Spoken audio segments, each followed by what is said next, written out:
পঞ্চম বছরের জন্মদিনের শুভেচ্ছা এবি পার্টিকে। এই 5 বছর এবি পার্টির পথযাত্রায় আজকে এখানে রাজনৈতিক নেতৃত্ব যারা উপস্থিত আছেন, আমরা অনেকেই খুব কাছে থেকে এবি পার্টির সাথে অনেক জায়গায় আমরা কাজ করেছি, অনেক আন্দোলনে আমরা একসাথে মাঠে ছিলাম।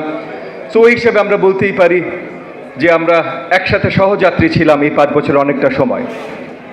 তো তখন কঠিন সময়গুলোতে যেমন এবি পার্টি আমরা সবাই একসাথে ছিলাম, কঠিন সময়গুলোতে যখন কোনো কথা বলা যেত না, সরকারি প্রতিষ্ঠান থেকে এসে আমাদেরকে তুলে নিয়ে যাওয়া হতো, ধমকি দেওয়া হতো, কত কিছু করা হতো, তখন যদি আমরা একত্রিত থাকতে পেরেছি, একসাথে কথা বলতে পেরেছি, তাহলে এখন যখন আমরা চেষ্টা করছি বাক স্বাধীনতা উন্মুক্ত করার, এখন যখন আমরা চেষ্টা করছি এমন একটা জায়গায় আসার যে বাংলাদেশের জনগণের যে প্রধান অধিকার যেটা প্রাপ্তির জন্য তারা অপেক্ষা করছিল, সেই জিনিসটা তাদেরকে ফেরত দেওয়ার জন্য যখন অঙ্গীকারবদ্ধ হয়ে আমরা নতুন একটা জায়গায় এসেছি, তখন যেন আমরা একসাথে থাকতে পারি।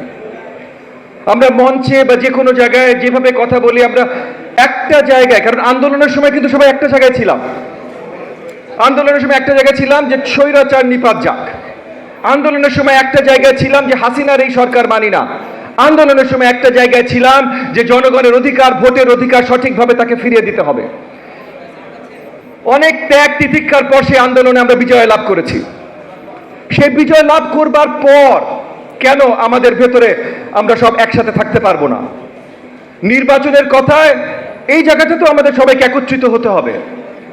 নির্বাচন আজকে হোক, কালকে হোক, ডিসেম্বর মাসে হোক, এটা নিয়ে যেই দল যেই কথাই বলুক না কেন, কোন দল কি পরিষ্কার কিছু জানতে পেরেছে? কবে হচ্ছে, কেন হচ্ছে, কিভাবে হচ্ছে?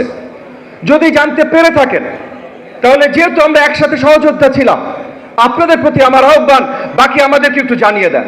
আর যদি জানতে না পেরে থাকেন, তাহলে একভাবে যেভাবে আন্দোলন করেছি, এখন আন্দোলনের সময় না, এখন আসলে সবাই আমাদের, তাহলে আমরা নিজেরাই ভালোভাবে একসাথে বসি যে কবে সুষ্ঠু একটা সুন্দর নির্বাচন কিভাবে আমরা জনগণকে আসলে উপহার দিতে পারি।